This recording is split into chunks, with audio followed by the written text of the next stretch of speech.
ప్రియులారా, మన ప్రభు అయిన యేసు క్రీస్తు నామంలో మీకు శుభోదయం. ఆయనను గూర్చి అనుదిన ఆత్మీయ ఆహారం మే 11 సోమవారం. నేటి మన ధ్యాన లేఖనం ఫిలిప్పీయులకు రాసిన పత్రిక 3వ అధ్యాయం 8వ వచనం. నిశ్చయముగా నా ప్రభు అయిన యేసు క్రీస్తును గూర్చిన అతిశ్రేష్టమైన జ్ఞానము నిమిత్తమై సమస్తమును నష్టముగా ఎంచుకొనుచున్నాను. వ్యాఖ్యాన అంశం పౌలు యొక్క ప్రబలమైన కోరిక. పౌలు యొక్క ప్రబలమైన కోరిక. వ్యాఖ్యానం: అపోస్తుడైన పౌలు ఏ యూదు కంపెనీలోనైనా ఉన్నత పదవుల్ని చేపట్టగలిగేవాడే. అతనికి సరైన నేపథ్యం ఉంది.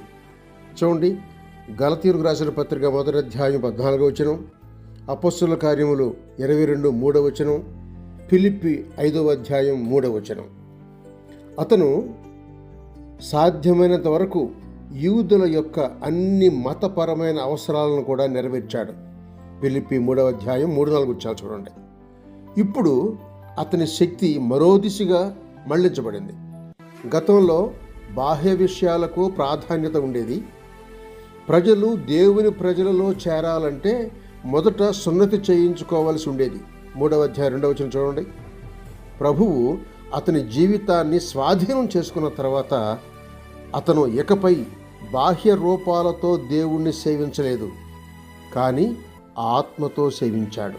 3వ అధ్యాయం 3వ వచనం. దీని అర్థం ఏంటంటే, ఇప్పుడు పరిశుద్ధాత్మ అతని జీవితంలో నివసిస్తూ ఉన్నాడు.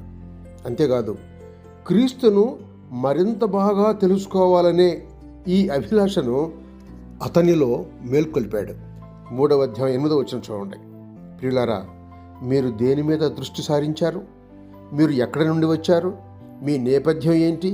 అంతేకాదు, మీరు ఎంతకాలంగా సంఘంలో సేవ చేస్తున్నారు అనే విషయాలు మీకు ముఖ్యమా? సంఘంలోనూ సమాజంలోనూ మీకున్న ప్రాముఖ్యత వల్ల మీరు బహుశా ఆధ్యాత్మికంగా అహంకారం ప్రదర్శిస్తున్నారా? ఇకపై అనవసర విషయాలపై మీ శక్తిని వృధా చేయకండి. క్రీస్తు మనలను బాహ్య విషయాల నుండి విడిపించాడు. అదంతా చెత్త. ఫిలిప్పి 3:11 చూడండి. ఆయనను మరింతగా తెలుసుకోవాలనే ప్రబలమైన కోరికతో మిమ్మును నింపునుగాక. శుభములతో వందనాలు.